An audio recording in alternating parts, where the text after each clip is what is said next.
कौनो लड़की रहल मुन्ना भैया, कौनो लड़का के देख के बड़ा चुनहात रहल। वो लड़कवा 3-4 दिन देखलस, एक दिन रोक के कह लगल कि बच्ची सुना का कहलस, कौनो दिनवा गए, कौनो दिनवा शिकार हो जइबू,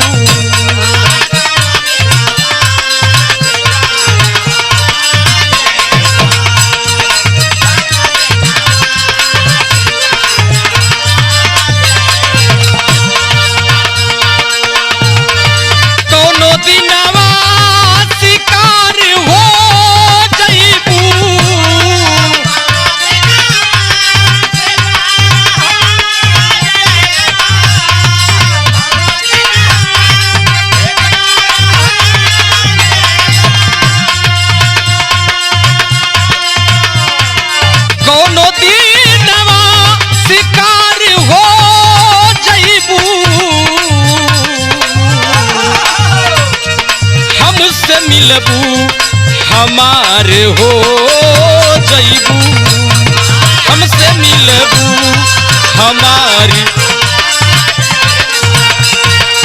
क्या बात है,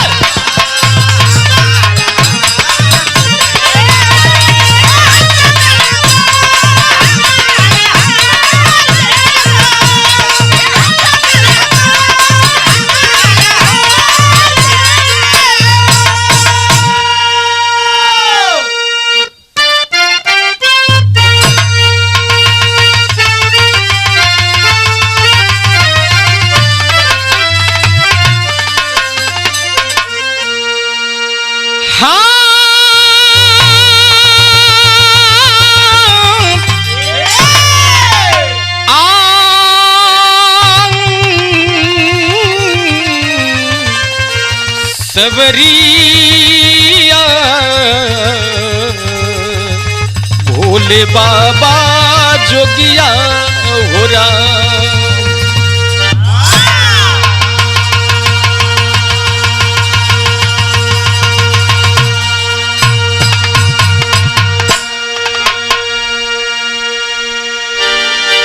अच्छा साथियों, इसी कड़ी में एक और बिरहा आप लोगों के बीच में समर्पित है।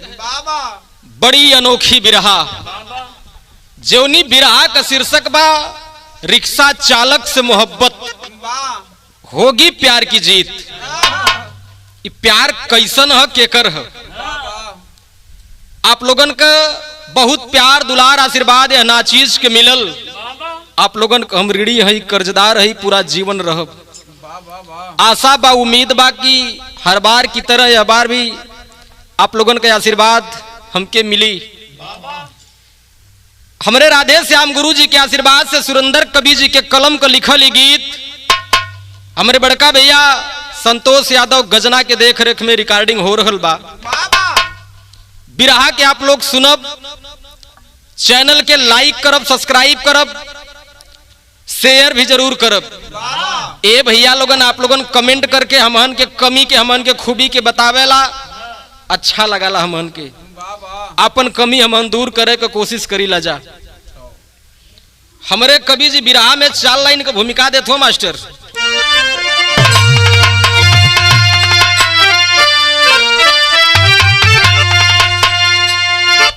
प्यार पावन भी है, प्यार पूजा भी है, प्यार है जिंदगी की अनोखी कहानी। प्यार माता पिता, प्यार बंधु सखा है, प्यार है मोड़ देती कठिन जिंदगानी। प्यार में कोई जीवन लुटा देता है, प्यार में कोई करता है खुद की कुर्बानी। सुरेंद्र कभी की कलम रो रही, प्यार में कोई लुटा दे अपनों का पानी।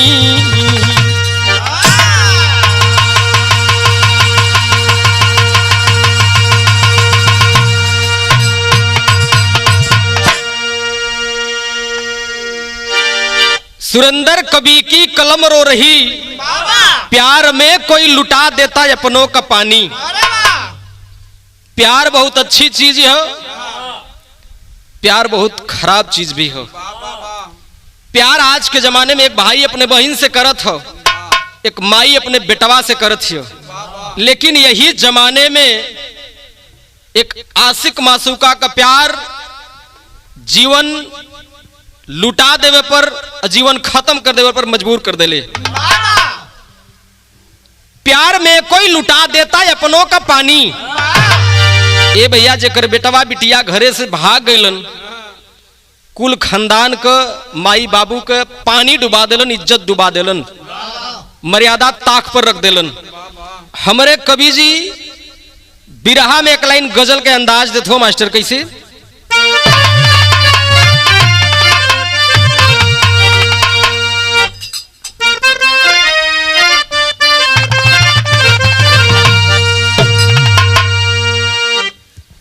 कौनो आशिक मासूका के बीच के बात बा, बेनतहा मोहब्बत आशिक व मासूका से करत रहल, लेकिन मासूका का शादी कहीं और पड़ गई। वह कहत का कहलस कि मेरे खून दिल की में गदी, अरे मेरे खून दिल की में गदी, हाथों में ना लगाना,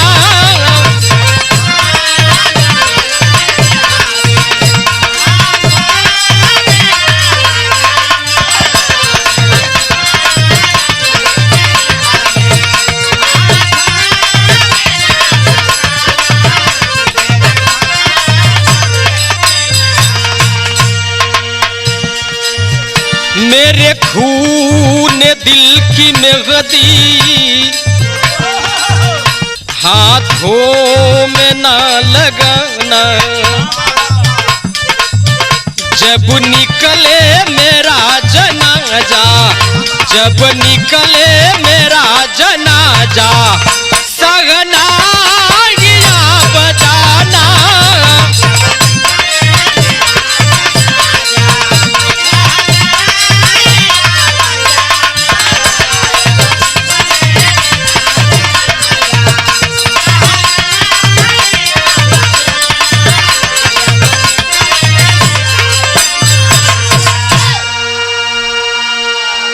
गजल से बढ़िया हमारे कवि जी बिरहा के लाइन में भाव लिखत हो, कैसे मास्टर?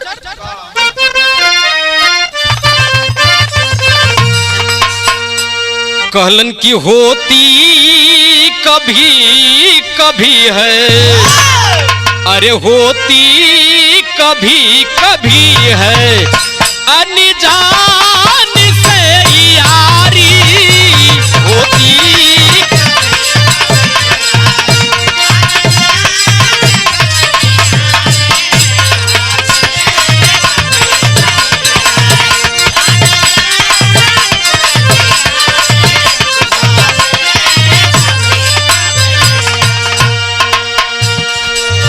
होती कभी कभी है, अनजान से यारी, मिलता कोई कोई है, मिलता कोई कोई है, एहसान का पुजारी,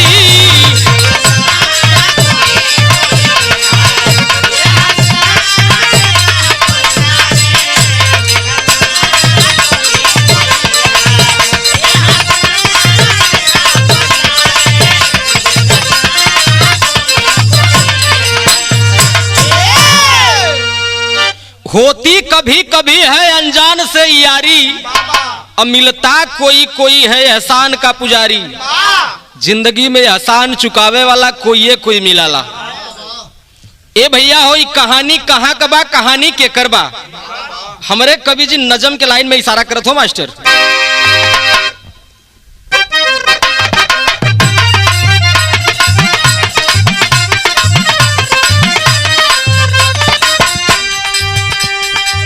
सपने सुघर जिंदगी में आते जाते गए, सपने सुघर जिंदगी में आते जाते हैं, सपनों के बीच में अपनों से रिश्ते नाते हैं।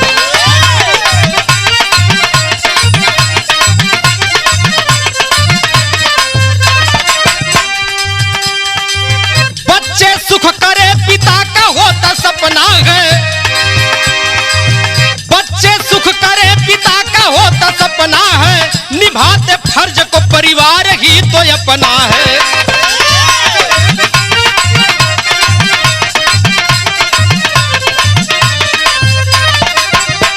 हर बाप चाहला कि हमार बेटवा बिटिया सुख करे, हमार परिवार सुख करे। परिवार के सुख देवे बदे कितना कष्ट बाप उठावाला। ये कहानी कहाँ का बा, केकर बा मास्टर? बिहार प्रांत वैशाली की एक कहानी है, बिहार प्रांत वैशाली की एक कहानी है, मनोहर मीरा की सुख भरी जिंदगानी है।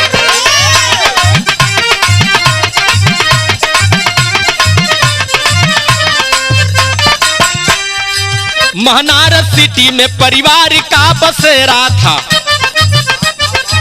सोनम बेटी घर में चांद साया जोड़ा था,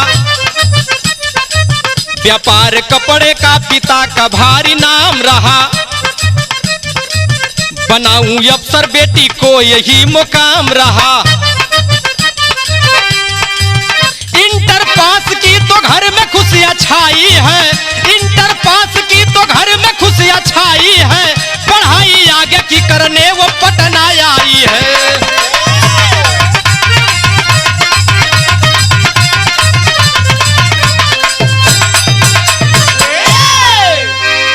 ए भैया कहानी बिहार से लिखल गई। बिहार प्रांत के अंदर एक जिला बा, जौनी जिला का नाम वैशाली जिला है। वही वैशाली जिला शहर के अंदर में एक एरिया बा, जौनी एरिया का नाम महनार बतावल गई।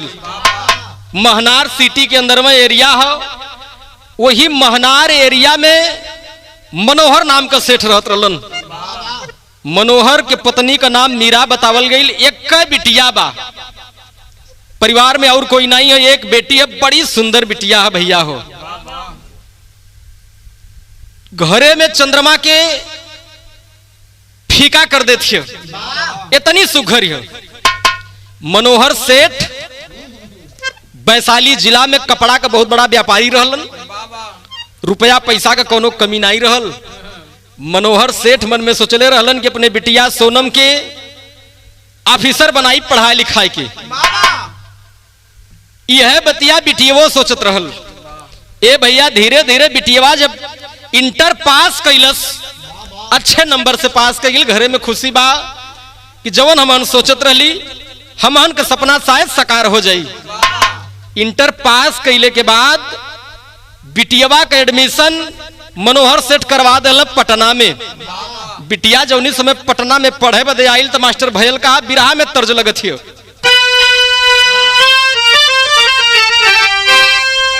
अरे गोरी जान मारे हाई पगली उठानी, कमर पे गगरिया छलकी जाल पानी, कमर पे गगरिया।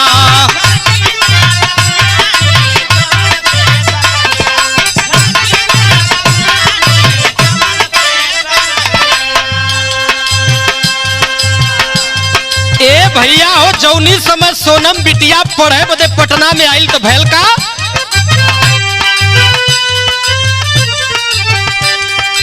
आइल बानी बाबुनी,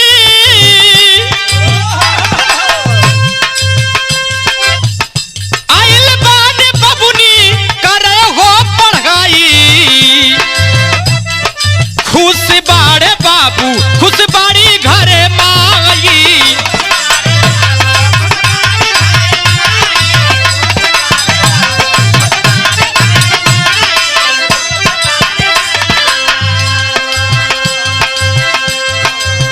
भैया जौनी समय सोनम पटना में पढ़े बदे अली, संगत कैसन कैली?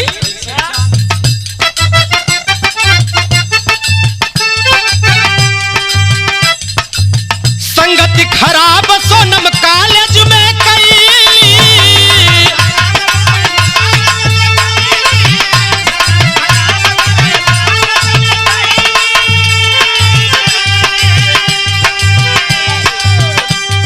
लईकी लईका साथे आदि नासा का भइली,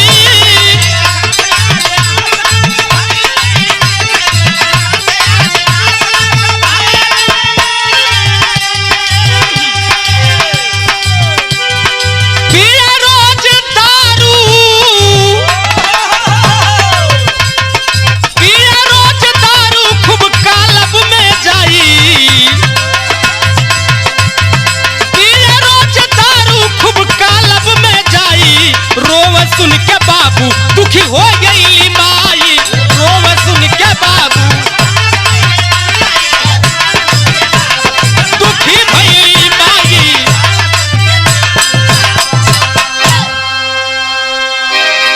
ए भैया हो सोनम जब पढ़े बदे पटना में अली, सोनम का कुछ सहेली मिलनी, जवन सहेली का लाइन गलत रहल, कुल नशा करे, चरस अफीम गांजा दारू का नशा करे लड़कियां, वही लड़कियन से संगत सोनम का हो गई, साथे साथे सोनम के भी लत बुरी हो गई, लड़का लड़किन के साथे जाके क्लब में बैठ के दारू पिए बियर पिए। एवनी बतिया के जानकारी जौनी समय बाबू माई के लगल भैया हो, ऐसा लगल कि सपना हमहन का चूर हो जाई। बाबू चली अइले पटना, पटना में आए के सोनम बिटिया के बैठाए के समझावत हुआ बाबू बड़े प्यार से, का कहत हो मास्टर? बिरहा में गीत बदलत हो।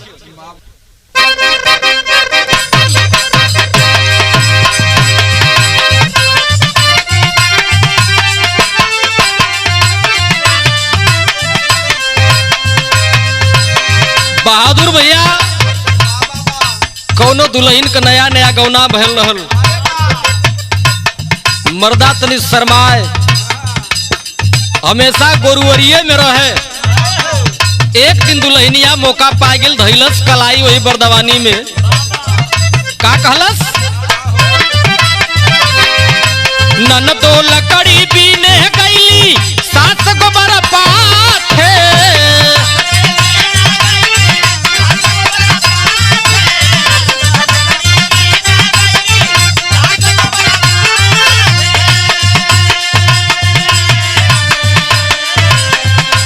ननदो लकड़ी पीने गईली, सास गोबर पाथे, राज भोगा राजा जी रजइये में आके, राज भोगा राजा।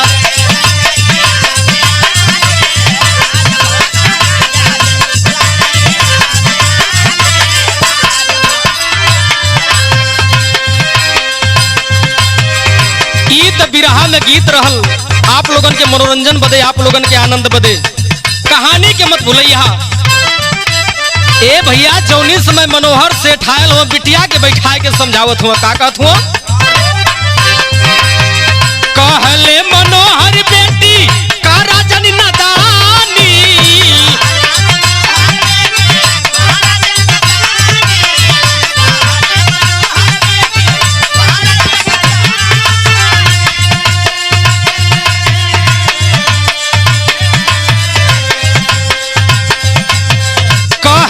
मनोहर बेटी का राजन नदानी, बात नाही मनबू तो चली जाई पानी, बात नाही।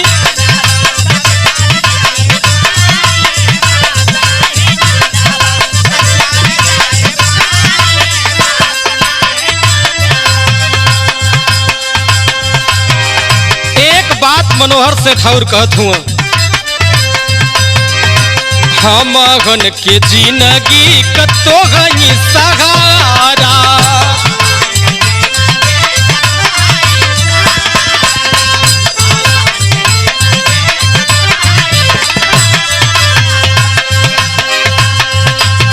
तू बिना भंवर में मिली ना किनारा,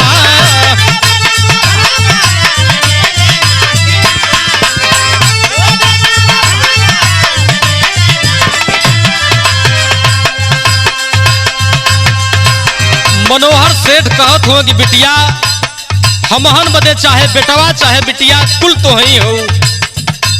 ए बेटी बहुत गलत लाइन हो। हमहन के जिंदगी का तो ही सहारा हो।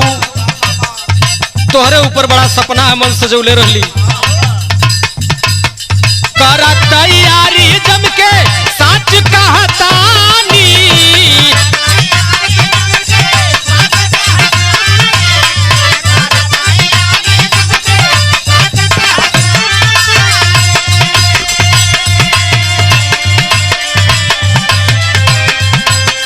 कर तैयारी जम के सच कहतानी। बात नाही मनबू तो चली जाई पानी।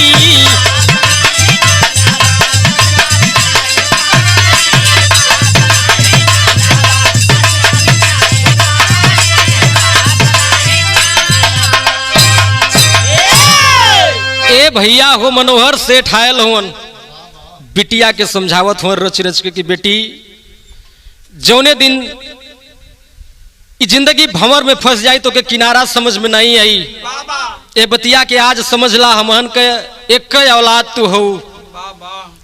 जितनी तो से तैयारी करत बनत तैयारी करा। जितनी रुपया लगी रुपया हम दे। रुपया का कमी नहीं है बेटा। सुख से रहा तू, सुख से खा, सुख से नहा। जवन तोहार पहिरे का मन करे पहिरा, जवन खाए का मन करे खा। लेकिन गलत लाइन मत पकड़ा बेटा। मनोहर सेठ समझाए के बुझाए के गईलन बिटिया। जब मनोहर सेठ समझावे लगलत कलस कि नहीं हो बाबू आज से ही लाइन छोड़ दे। बाबू समझाए के चल गई। 2 दिन 3 दिन सहेलिन के साथे नहीं गई क्लब में। सहेलिया कुल सोचे लगली कि आवत नहीं है सोनमी। तब तक एक ठे सहेली का बर्थडे आ गया। बर्थडे पार्टी मनावे बदे कुल लड़का लड़की तैयारी करत हुए। एक ठे सहेली गई सोनम के पास। सोनम के लगे जौनी समय सहेली गई तो भइल का मास्टर बिरहा में फिर से तरज बदलत है।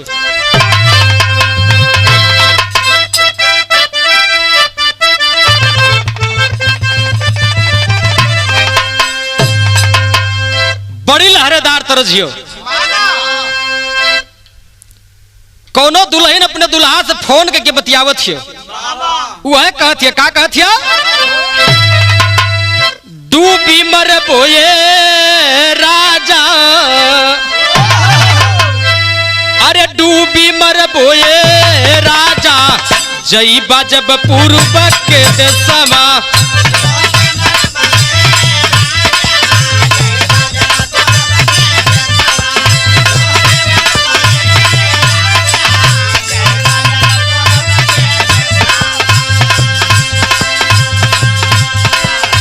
भैया एक थे सहेली सोनम के लगे आईली हो। आई के का कहत है बहादुर भैया? आगिल बा सहेली एगो सोनम के पजारावा हो। आगिल बा सहेली।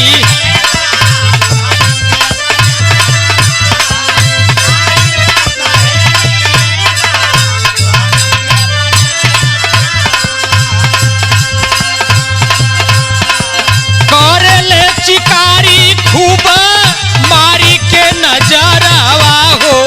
करेले चिकारी खूब मारी के नजरवा हो। आइल बा सहेली एगो सोनम के पजारवा हो।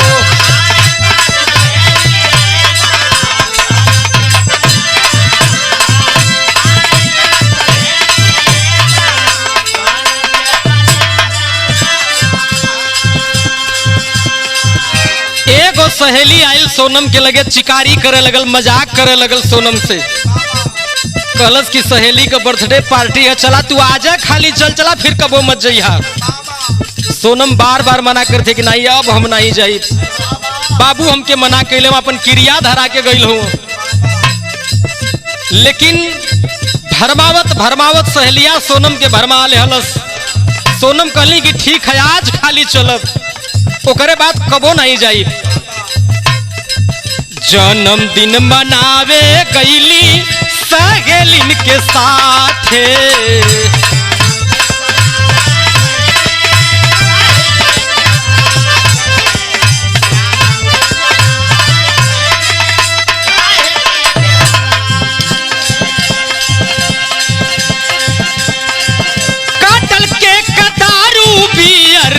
चढ़ लागल माथे।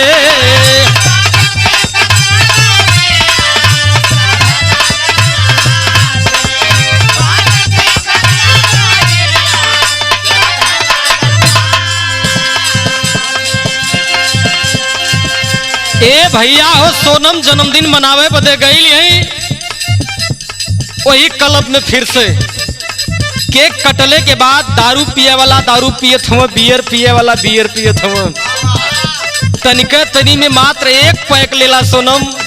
सोनम जब एक पैक ले ली दूसर की पैक भी सामने कर दिली कुल। जब तनी से दारू के नशा में भइली तो सोनम के होश ख्याल नहीं हो, पैक पर पैक चले लगल। सोनम अब होश में नहीं है। जौनी समय सोनम क्लब से लौट के हॉस्टल के तरफ जाए के तैयारी कैली तो भैल का आवत रहली हॉस्टल तब तक गिरल बा बजारावा हो। आवत रहली हॉस्टल तब तक गिरल बा बजारावा हो। आइल बा सहेली एगो सोनम के पजारावा हो।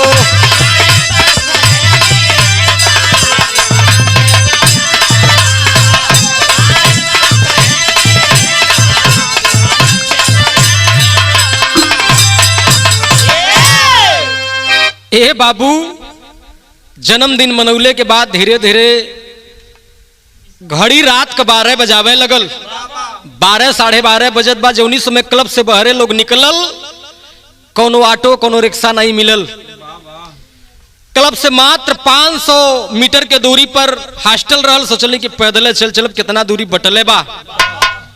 जौनी समय सोनम क्लब से निकल के हॉस्टल के तरफ जाए लगली, पैर सही से पड़त नहीं हो, अनबैलेंस होत बा। सामने से एक तेज रफ्तार कार आवत रहल। क्लब से मात्र 100-200 मीटर दूरे गई लली। आज के कार टक्कर मरलस। सोनम अचेत होके गिर पड़ली। कार वहां से भाग गई। सोनम गिरल हई, सर फटल हो, खून से लथपथ सोनम जमीन पर छपटियात हो। जौनी समय सोनम गिरल हई तो भैल का मास्टर बिरहा में बिरहा का लाइन लिखल गई।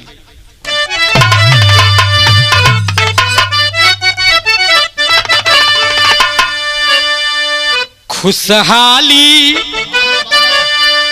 भारी चीख बनी गईल। ए बाबू खुशहाली भारी चीख हो। खुशहाली भारी चीख बनी गईल। खून से सनल जिंदगी मांगे मौत से भीख। खून से सनल जिंदगी मांगे मौत से भीख। खुशहाली भारी चीख बन गई। खुशियां मनावे बदे गई, एक्सीडेंट हो गयल, खुशी चीख में बदल गई। खून से लथपथ सोनम वही रोड पर गिर के छटपटात हईन। जे कोई आवत जात केहू के देखे हथवा जोर के कहे कि भैया हमके बचा ला, भैया हमके उठा ला। देख के कुल चल जाए, कोनो रुके नहीं। भैल का मास्टर सारंगा के लाइन में इशारा है।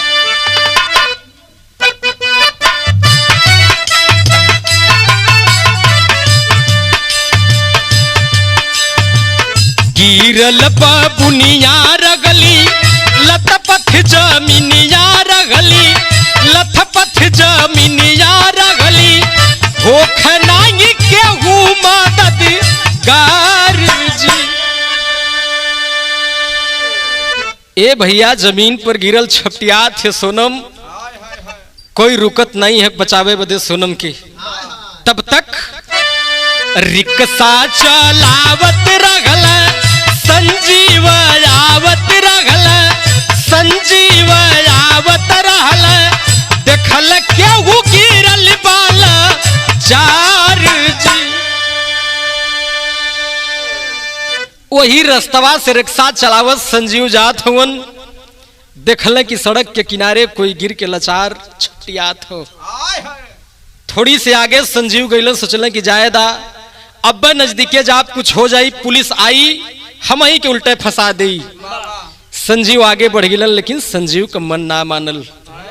वापस फिर लौट के संजीव सोनम के पास अइलन। सोनम अचेत बा, बेहोश बा। बहुत खून निकल चुकल है सोनम का। पानी का बाटल संजोग से वही रक्सवा में संजीव रखले रहल। जौनी समय सोनम के मुंह पे छिड़काव कैल सोनम का आंख खुलल तो का होता, अखिया खुलल बाज वही हाथ जोरी बोलल ते वही, हाथ जोरी बोलल ते वही, बचाइले बचनावा मार जी। कलश के साहब हमार जान बचाला, अपने माई बाबू का एकलौती बिटिया हम ही, परिवार में कोई और नहीं हो। अगर हमके कुछ हो जाई तो माई बाबू हमार दम तोड़ दी है। तो झटपट उठाई लिखल, ढाढ़स बधाई दिखल, ढाढ़स बधाई दिखल, अइले लेके हॉस्पिटल में झंगार जी। ए भैया हो, तुरंत संजीव उठा के रिक्शा में बैठौलन, वही रिक्शा पर लेटा के लेके हॉस्पिटल में अइलन, लिया के हॉस्पिटल में एडमिट कर दहलन।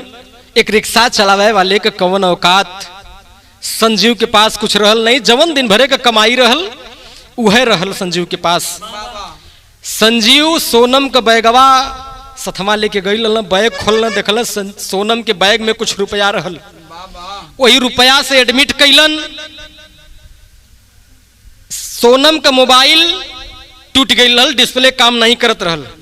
सोनम के परसवा में एक डायरी रही, डायरिया में 3-4 गो नंबर लिखल रहल। नंबरवा पर संजीव फोन लगावे लगलन, फोन कोई उठावत नहीं है। संजीव परेशान हो गईलन। तब तक डॉक्टर कहलस कि इनके खून का जरूरत है, खून बहुत ज्यादा चल गया हो। संजीव कहलस कि ये साहब इनके घरे भी कोई फोन नहीं उठावत है, के इनके खून दे, अगर हमार खूनवा चढ़े तो ले लाहो साहब, चढ़ा दे के जिंदगी बच जाई। ए बाबू, संजीव का खून उतारल गयल, ब्लड बैंक से लिया के ब्लड चढ़ावल गयल। सोनम कमाई बाबू जब सवेरे उनके बाबू का नींद टूटल देखल कि हमारे मोबाइल पर फोन आयल हो, तुरंत फोन लगौलन। संजीव कहलन कि के बोलत हवा, कहलन मनोहर सेठ बोलत है। कहलन साहब आपके बिटिया के एक्सीडेंट हो गल, लिया के हॉस्पिटल में एडमिट कैले हई, जितना जल्दी हो सके आप लोग चलिए आवा। मनोहर तुरंत तैयारी कैले, हॉस्पिटल में अइले। अच्छा, मनोहर के हॉस्पिटल आवे से पहले संजीव निकल गए घरे की तरफ। जब तक बाड़न चली, हमके खाना पीना बनावे के बाद, खाए के बाद, थोड़ा आराम करे के बाद फिर शाम के ड्यूटी पर जाए के है। 10 दिन हॉस्पिटल में रहने के बाद जब सोनम ठीक भइली तो लिया के चल गए घरे। घरे गईले के बाद कुछ दिन जब बीतल, सोनम अच्छी तरह से ठीक हो गई तो वापस पढ़े बदे पटना अली। जब वापस पटना अली, एक रिक्शा स्टैंड पर संजीव खड़ा होके पैसेंजर के इंतजार करत हुए। तब तक सामने आवत रही सोनम पे नजर पड़ल, जाए के संजीव पूछे लगल कि तोहार तबीयत कैसे हो। सोनम सोचे लगल कि इनके कैसे पता कि हमार तबीयत ठीक नहीं रहल। कलश की साहब आपके कैसे पता कि हमार तबीयत गड़बड़ रहल। संजीव पूरी बात बतौलन कि तोहके हॉस्पिटल में हम ही ले जाके एडमिट कैली, ब्लड का जरूरत रहल, ब्लड हम ही देहली, तोहरे माई बाबू के आवे से पहले हम घरे चली गईली। ए भैया हो, इतनी बतिया जौनी समय संजीव सोनम से बतौले, सोनम के संजीव से लगाव हो गयल। जब तक सोनम संजीव के एक बार देखा ना तो सोनम के चैन ना पड़े। धीरे धीरे प्रेम जागे लगल सोनम के दिल में संजीव के प्रति। एक दिन काफी पिए के बहाने, चाय पिए के बहाने सोनमवा लिया के गई एक दुकान में। वही संजीव से एक बात कहे लगल। का कहलस मास्टर, बिरहा में तर्ज लग गई।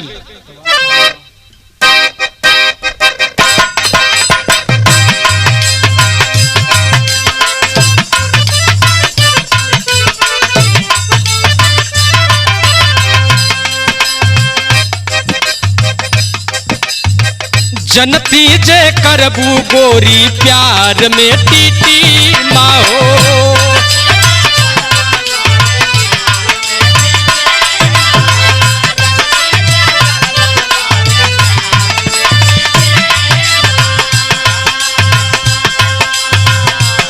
जैसे सोनम के संजीव से मोहब्बत भइल, वही तरह कोनो लड़का के कोनो लड़की से मोहब्बत हो गई रहल, लड़कियां प्यार में धोखा देवे लगल, तब लड़कवा कहत हो जनती जे करबू गोरी प्यार में टीटी माँ हो, पहले करैती दिल कदीमा हो। ए हो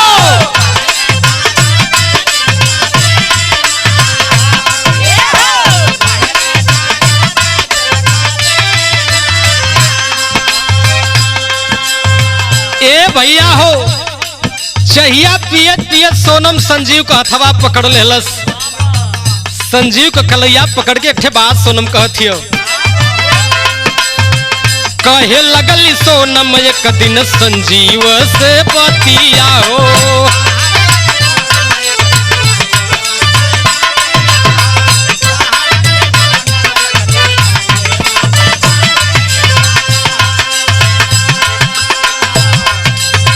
कहे लगल सोनम एक दिन संजीव से बतिया हो, तोहरा बिना जियब ना संगतिया हो। ए हो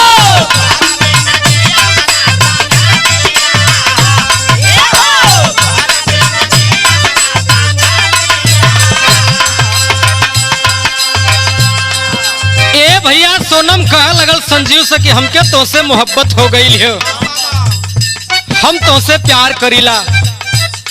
ए संजीव, जब तक तोके दिन में एक बार देखित ना हमरे दिल के चैन नहीं परत। अपने प्यार के इजहार तोसे करत है, हमरे प्यार के कबूल कैला। संजीव कहलस कि नहीं ये सोनम, तू अमीर घरे का अमीर बाप का बिटिया है, हम गरीब घरे का लड़का है, ये जमाना हमरे तोहरे प्यार के मंजूर ना करी। जब इतनी बतिया संजीव सोनम से कहला तो सोनम का कहथिया,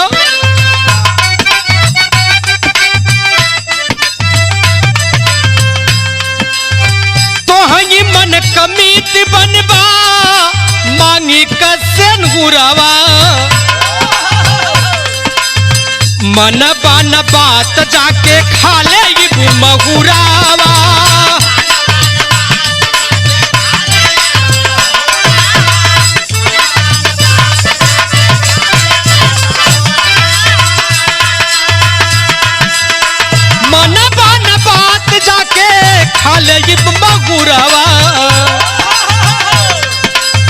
रौरी नाम धड़के दिन रात हमर छतिया हो,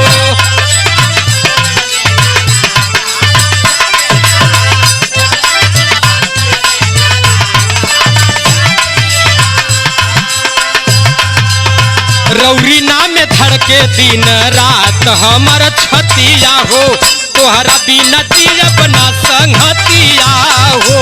ए हो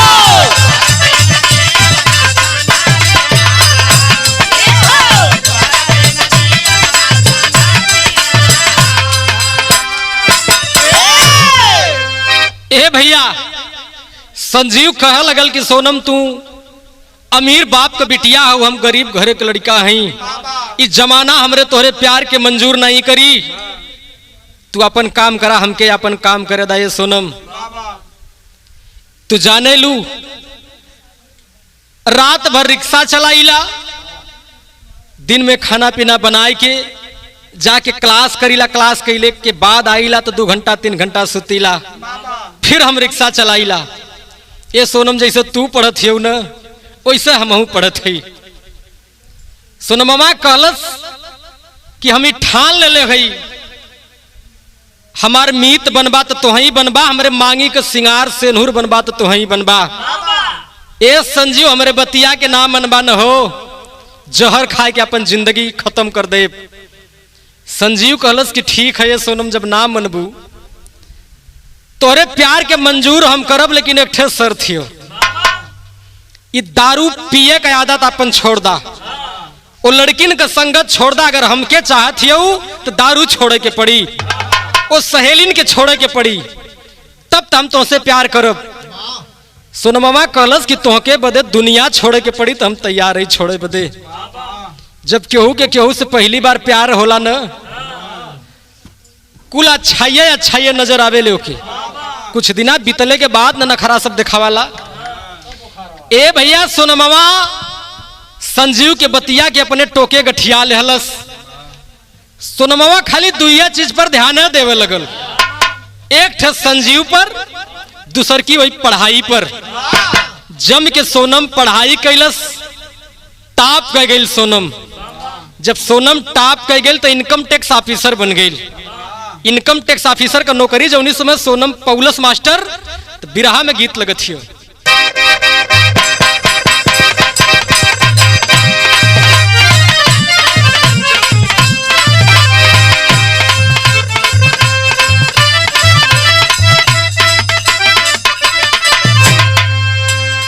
ए भैया कोनो लड़का कोनो लड़की के बाइक पर बैठा के लेके जात रहल। रस्तवा में दरोगा साहब रोक लेलो, कल कहाँ जात हुआ? कलश के साहब परीक्षा दिया लेके जात हैं। कलश के लाइसेंस हो? दरोगा साहब पूछला लाइसेंस कलश नहीं हो साहब। कल गाड़ी का इंश्योरेंस हो? कल नहीं है साहब। कल ठीक है अपन आधार कार्ड हमके दिखा दो। कलश नहीं साहब वो नहीं हो। दरोगा साहब पूछले लड़किया के हो? वह बतावत है का कलश? हे हो दरोगा बाबू, हे हो दरोगा बाबू, ये लड़की से प्यार कैले बानी। हे हो दरोगा,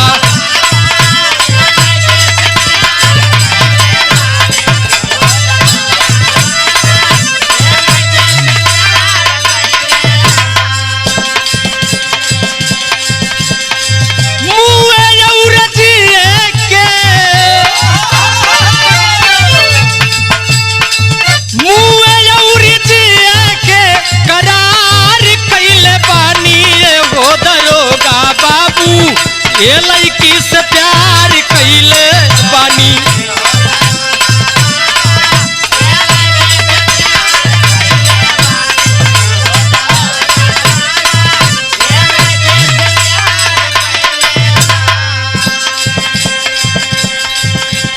ए भैया सोनम इनकम टैक्स ऑफिसर बन गई। जौनी समय सोनम ऑफिसर बनल तो भैल का बनल बबुनिया अफसर, बनल बबुनिया अफसर, सपना साकार होई गइल। बनल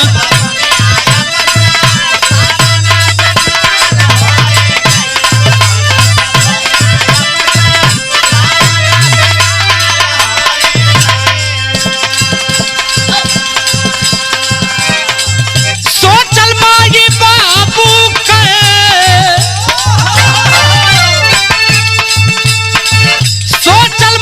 बाबू विचार होई गइल। बनल बबुनिया अफसर, सपना साकार होई गइल। सपना साकार,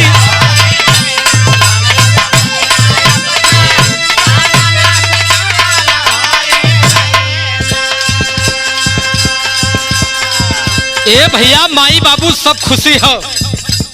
माई बाबू सोचत हो कि हमन के सपना हमार बिटिया साकार कर देलस। खुश सब लोग खुशी बड़े बाबू माई।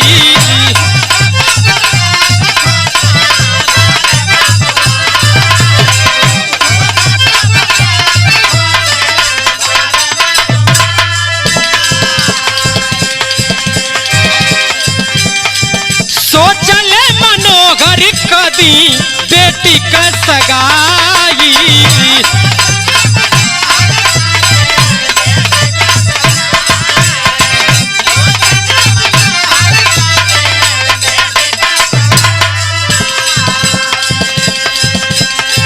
माई बाबू नात रिश्तेदार सब ही खुश हो। यही खुशी में बाबू मनोहर सोचला कि बेटी का हाथ पीला कर दें। इतनी बतिया जौनी समय सोनम सुनलस का भयल? सोनम काहे हमके,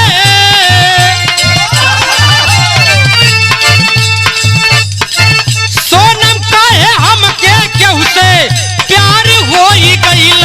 बनल बबुनिया अफसर, सपना साकार होई गइल। बनल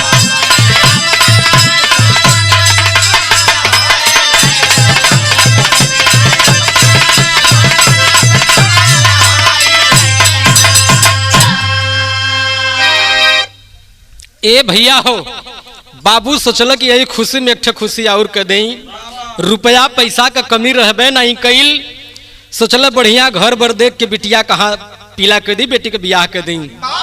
इतनी बतिया जब बेटी सोनम सुनलस, अपने माई से जाए के कहलस कि माई रे हमके केहू से प्यार हो गया। ए भैया हो, सोनम कमाई जब आय के सोनम के बाबू से कहली, आग बबूला हो गया सोनम के बाबू। एक ठे बात कहत हुआ, का कहले मास्टर? पहपट के लाइन में इशारा है।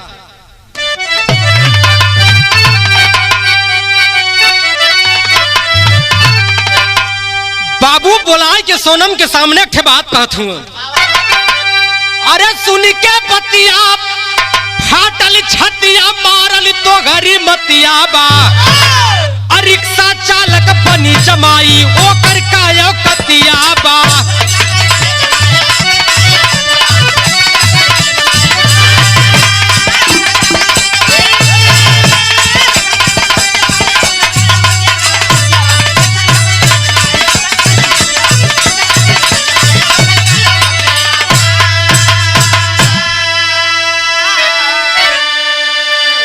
कहलन कि रिक्शा वाले से प्यार हो गया। रिक्शा वाले के कौन औकात हमारे सामने, सीएनजी वाला हमार जमाई हमार दमाद एक रिक्शा वाला बनी, ये जमाना हमके का कही। तो ये कहू बात न माने सोनम, बाबू तब धमकवल हो, निकाल रिवाल्वर बेटी के हाथे में तुरंत थमवल हो, मारा हमके गोली यही बखतिया मारल मतिया बा। अल्लाह चार हो गई सोनम सुन के बतिया यही बखतिया बा। सोनम कहलस कि नहीं हो बाबू, मानव ना यह बात के, बियाह करब तो इस संजीव से करब। जब बात माने के सोनम तैयार न भइल, निकाल के रिवाल्वर मनोहर सेठ बेटी सोनम के हाथे में थमा देलन। कहलन कि अगर तो क्यों रिक्शा वाले से बियाह करे के बाद, रिक्शा वाले से शादी करे के बाद, हम दोनों पति पत्नी के गोली मार दे, जाके बियाह कर ले। जौनी समय रिवाल्वर निकाल के मनोहर सेठ बिटिया सोनम के हाथे में धैलन, बेटी सोनम गनगन गनगन कांपे लगल, रोते गई अपने बेडरूम में जाए के रोवत हियो। रोते रोवत संजीव के फोन लगा देहलस, कहलस कि संजीव हमार तोहार रिश्ता यही खत्म हो गयल, बाबू हमार अब दूसरे से बियाह करावे जात हूँ। सोनम छटपटात हियो, तड़पत हियो। कैसे तड़पत हियो मास्टर? अल्लाह के लाइन में प्रमाण हो।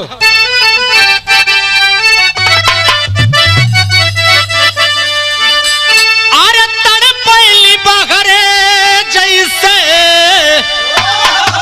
ए बाबू पानी बिन मछरिया, वैसा हो परनवा सोनम का छटपटाया।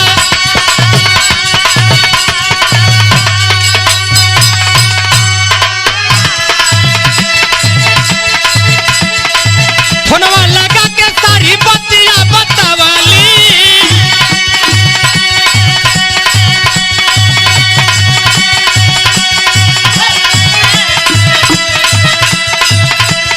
ए बाबू फोनवा लगा के सारी बतिया बतावली।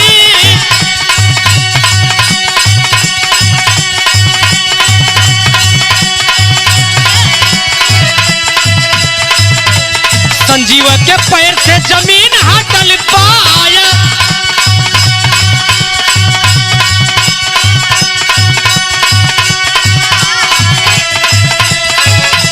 कैले तैयारी अइले बसाली सगरिया।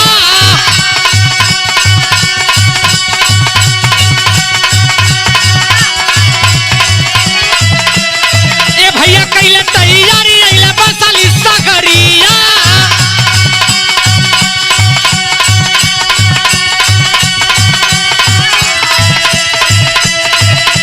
सेठ हो मनोहर जी के घरे गईले आया,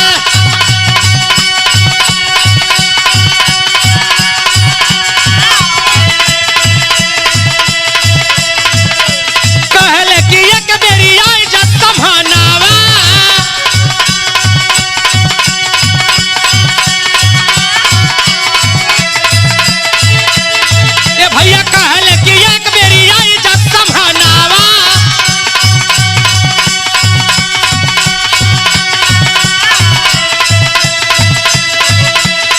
दिलवा का बात अपने देबू हो बताया।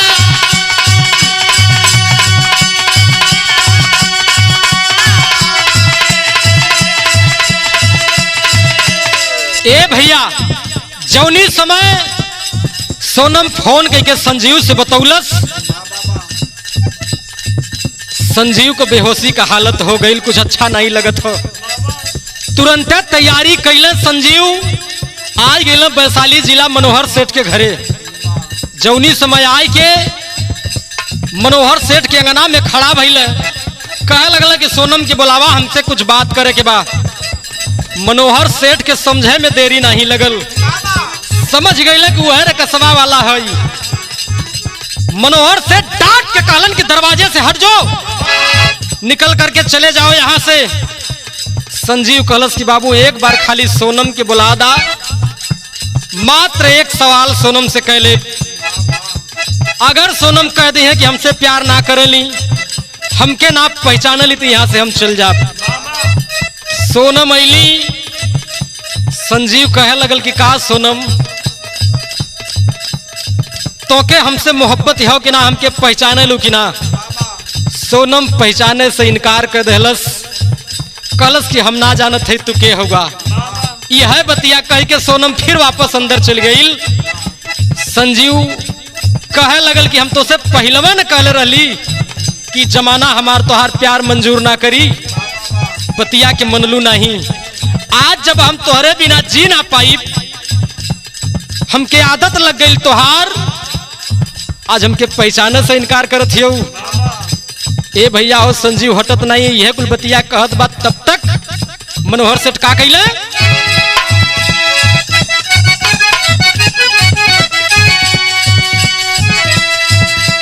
खमावा में पानी पापी करले ससतिया,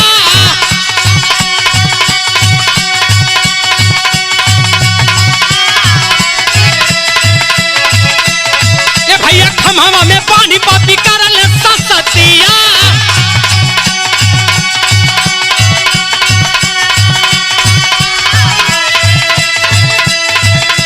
बिजली का तार देला देगी न छुआया,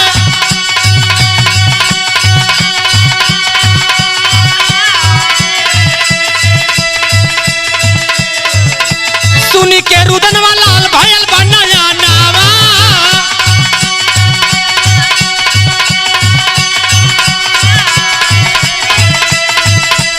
ए बाबू सुनी के रुदन वाला भयल बनाया नावा।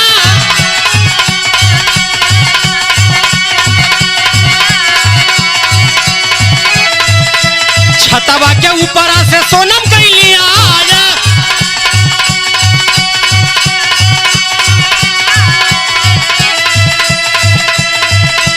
कहली कि जकर आज मारत बड़ा जनावा,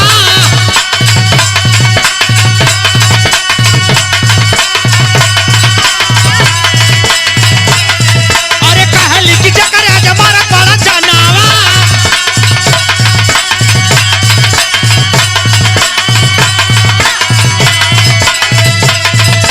ओकर दिहल जिंदगी खूनतन में दौड़त पाया,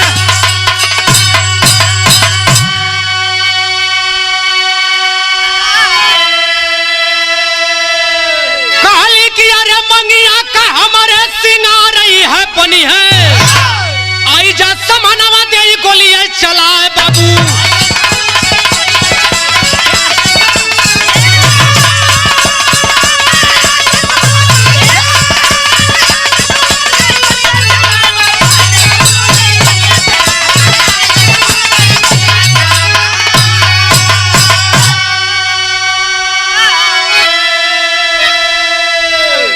जवनी समय संजीव कहे लगल कि सोनम पहले समझौले रहली, आज जब तोहरे बिना जी ना पाई, हमके पहचाने से इनकार कर गईलू। संजीव वहां से जात नहीं है, मनोहर सेठ अपने आदमी से पकड़वाई के वही अंगनवा के भीतर पिलरवा में बन्हवा दहलन। बन्हवाई के भैया हो मुहवा में कपड़ा भर दहलन, संजीव के मुहे में कपड़ा भर के बिजली का करंट देवे लगलन। जवनी समय संजीव चिल्लाए चिघरे, सोनम से बर्दाश्त नहीं होता। इतने ना ये भैया मनोहर सेठ कहलन अपने आदमी से कि लेकर जाओ इसको, मार के कहीं फेंक दो, जिंदा नहीं बचना चाहिए। यह बतिया जौनी समय सोनम सुनलस, दरवाजा खोल के दौड़ल दौड़ल नीचे आइल। आई के बाबू का हथवा पकड़ लेलस, कलस के मारत हुआ, पहचानत हवा के हो, आज तोरे सामने जिंदा खड़ा है, यही संजीव, यही रिक्शा वाले का देन है जवन आज मारल जात हो। ये शरीर में, ये तन में जवन खून दौड़त है बाबू हो, ये संजीव का हो। संजीव से मोहब्बत करीला, संजीव से प्यार करीला, तोरे बतिया के मान गई, लेकिन हमरे प्यार के मारत हुआ, मारत रला इहो तक ठीक कैला, जान से मारे बदे कह देला तो ठीक बा, यह न कहत रला रिवाल्वर ले हमन के मार के बियाह के ले, आवाज सामने खड़ा हो जा, मारब रिवाल्वर से खत्म हो जाबा दोनों जनी, मांग का हमरे सिंगार बनी है, हमरे मांग का सिंदूर बनी है, तो यह संजीव बनी है। बेटी की बात सुन के मनोहर सेठ पानी हो गई, मनोहर सेठ के कलेजा पिघल गयल, आंख में आंस आ गई मनोहर सेठ के, बिटिया के सामने हाथ जोड़ के खड़ा हो गए मनोहर। कल की बेटी हम समझ ना पौली, बेटी पहचान ना पौली। मनोहर सेठ का करत हो मास्टर, खड़ी के लाइन में भाव हो,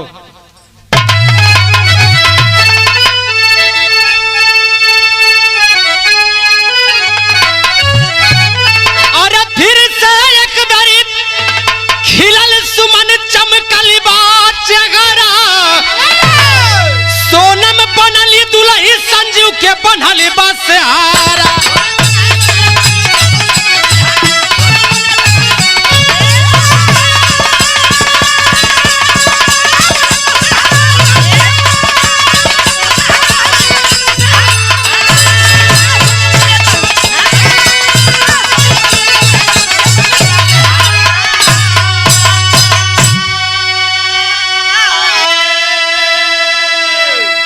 ए भैया मनोहर सेठ संजीव के घरे वालन के परिवार वालन के बुलाए के संजीव और सोनम को ब्याह करा देलन। मनोहर कैले संजीव के नामे कुल व्यापार हो, खुशी खुशी रह लागल पूरा परिवार हो।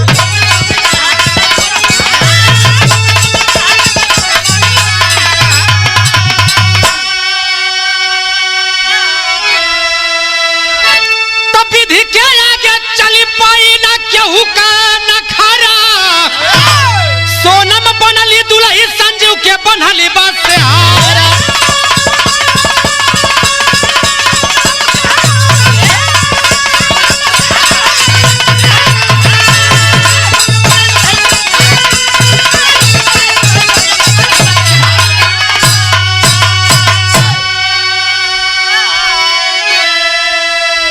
ए भैया हो, बेटी हो चाहे बेटा हो, हमरे कवि जी समाज में एक लाइन इशारा करत हूं, बेटी बेटा के चाहे जितना पढ़ावा, मान मर्यादा संस्कार भी सिखावा।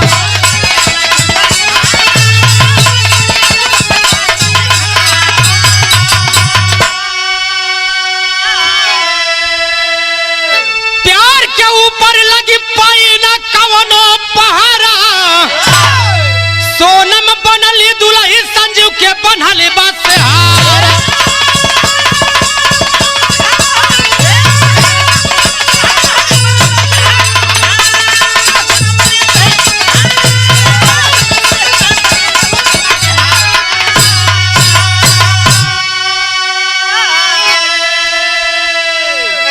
कवि जी का इशारा है कि बिटिया और बेटवा के चाहे जितना पढ़ा लिखा ला, लेकिन साथे साथे संस्कार भी सिखावा।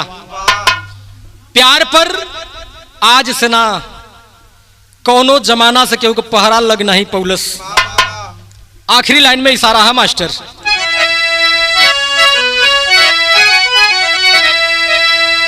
गुरु बिहारी गुरु गणेश रामलाल चंद्रिका पावन, बिरहा महर्षि गुरु राधे श्याम राम आधार मन भावन हा।